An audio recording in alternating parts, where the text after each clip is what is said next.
Alrighty, welcome back everyone. We just talked about the groups that I think are going to define all the Power Four conferences. It feels like there are a couple of groups within each conference that kind of stand out to me as the ones leading the way, the ones that will end up deciding who wins that conference. So that'll be really, really interesting to watch.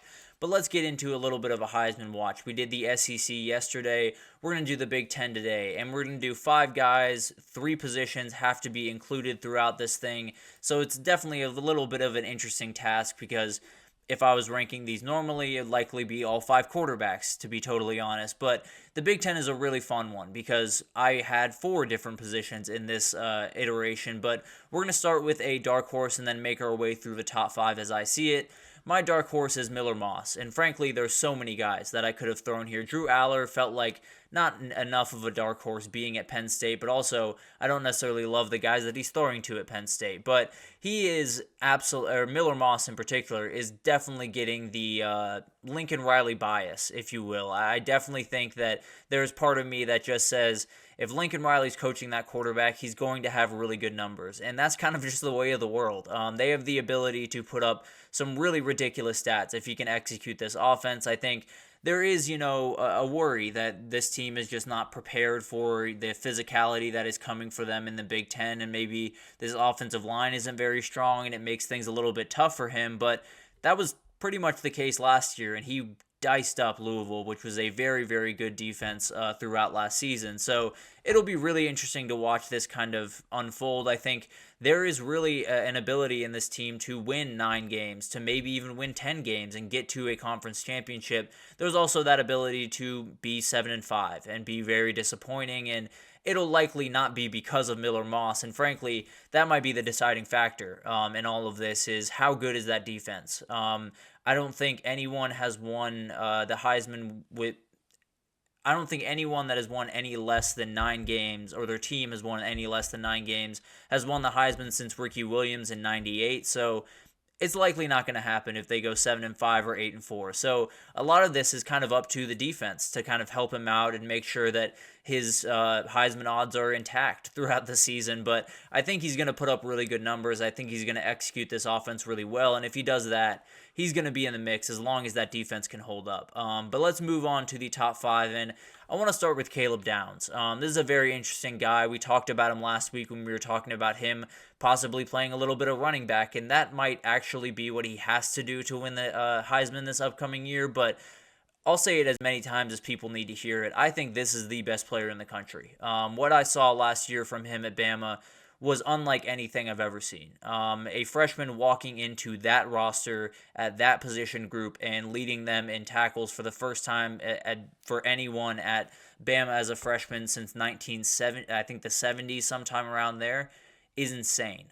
This is a program that has been littered with really talented freshmen throughout the time, but this is the most talented I've seen. And Nick Saban pretty much said as much throughout the season. So I think he's going to be one of those guys that you can use all over the field. You can bring him down to the box, use him as a pseudo linebacker, and maybe rush the passer from time to time. He can drop back into coverage and make some plays.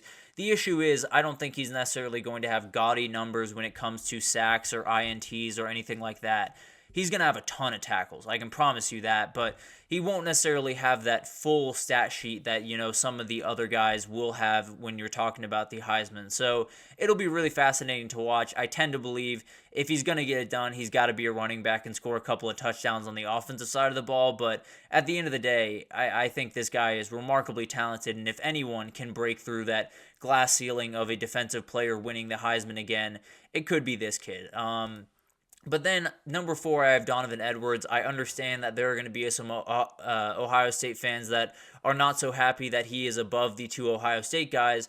It's frankly just because the 2 Ohio State guys have to split snaps with each other, and it makes it a lot tougher for them to get the numbers that they're going to need. And I've said this before on here, and I'll say it plenty of times throughout the season, I think. Donovan Edwards, in my eyes, is a better running back than Blake Corum. I think he has more of an ability to catch the ball out of the backfield. I think he has better breakaway speed, change of pace, elite balance.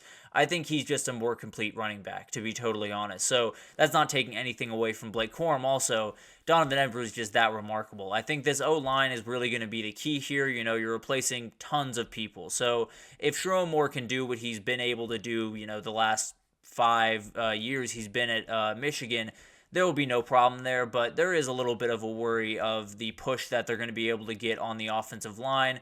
But Edwards has a real opening here where he's going to be leaned on sometimes. Alex Orji is not necessarily the best passer. They're going to have to hand the ball off to him. In some games, it's going to have to be 30 times, and it's going to have to be really riding him to victory, and it'll be really interesting to watch that kind of unfold. But also, Alex Orji is a really good runner of the football, which opens some running lanes for him. So there's an ability there that it's not only, how good I think he is, which is really good, but I also think, with the offense that Michigan is going to be running this year, he's going to have to be really good, to be totally honest. But number 3, I went back to the defensive side of the ball. Abdul Carter, I think, is an absolute game wrecker. I think when you look at this conference, there are a number of guys that on the defensive side of the ball that can make some noise. We just talked about one in Caleb Downs, but this guy is a little bit different. I think he can just straight up win you a game. We talked about JTT doing that to Penn State a couple of years back, and I think Abdul Carter is someone that could absolutely do that. They might just win a game 17-7 where he has 3 sacks, a forced fumble, 2 forced fumbles, and a fumble recovery, and he totally wins the game for Penn State. So he's one of those guys that's just an absolute nightmare. I don't think there's an offensive tackle that he is going to face throughout the season, at least that's on his schedule right now, that is going to be able to handle him. I think there's going to be guys that are going to be able to slow him down a little bit, but not stop him. I can almost promise you that. So it'll be fascinating to watch him. He's one of my favorite guys in the country, and especially if he starts to drop back into coverage and have a pick or two, things get really interesting. But let's get to the top 2, and it starts with Will Howard. And I know this one's a little bit tough because there is that big-time question of how good is he going to be at Ohio State? Is he going to be the quarterback that they all want him to be? But the reality is, if he executes this offense at a high level, he's going to be in that conversation. If they do the things that Ohio State is expecting to do this upcoming season, he will be in that conversation. And I think Chip Kelly may be the best thing that has ever happened to Will Howard, at least in terms of football, because his ability to employ the QB run game and the run game in general is truly second to none across the entire country, and Will Howard running the football is a pretty special thing, and that's really how you kind of unleash him and make him the best player that he possibly can be.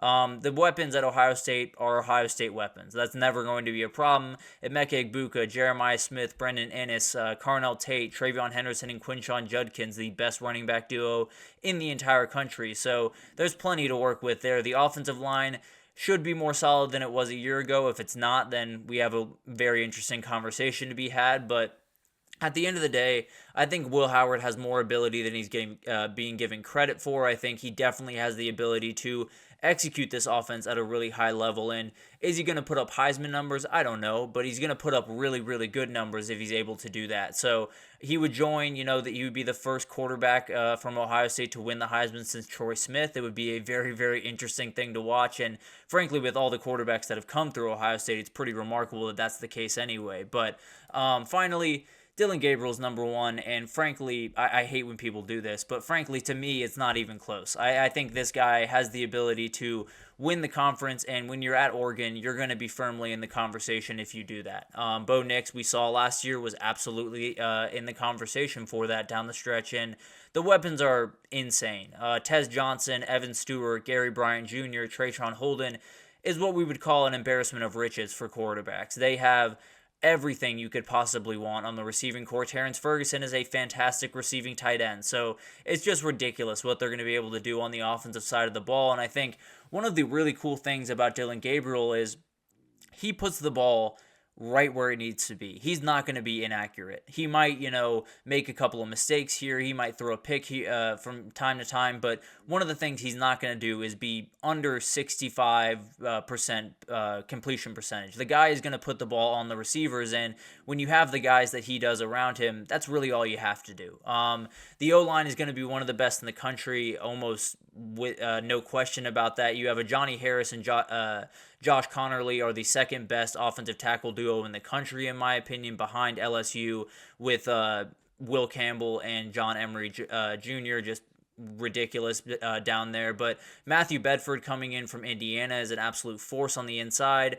And then add on top of all of this, Will Stein's offense and Dylan Gabriel's style of play, I think, is just puzzle pieces. I think it's going to work just beautifully. Obviously, the quarterback run game won't be quite as intense as it was a year ago, but it doesn't mean Dylan Gabriel can't scoot. The dude can get going if he needs to, so I definitely am very excited to see how all of that unfolds. But at the end of the day, this is going to be a fascinating thing to watch. The Big Ten is not necessarily the group that I would say the Heisman Trophy winner is going to come out of, but at the end of the day, there's plenty of guys that could make some noise if they can execute their offense at a really, really high level. So very excited to see all of that unfold, but let's take our final break here. And when we come back, we're going to do a Top 10 Tuesday, and it's going to be fairly contentious. I'm going to break down what I think are the best rivalries in college football, go 10-1, and I think my one pick is going to make some people mad, but we'll get there when we get there. So definitely stick with us, and we'll be right back with that.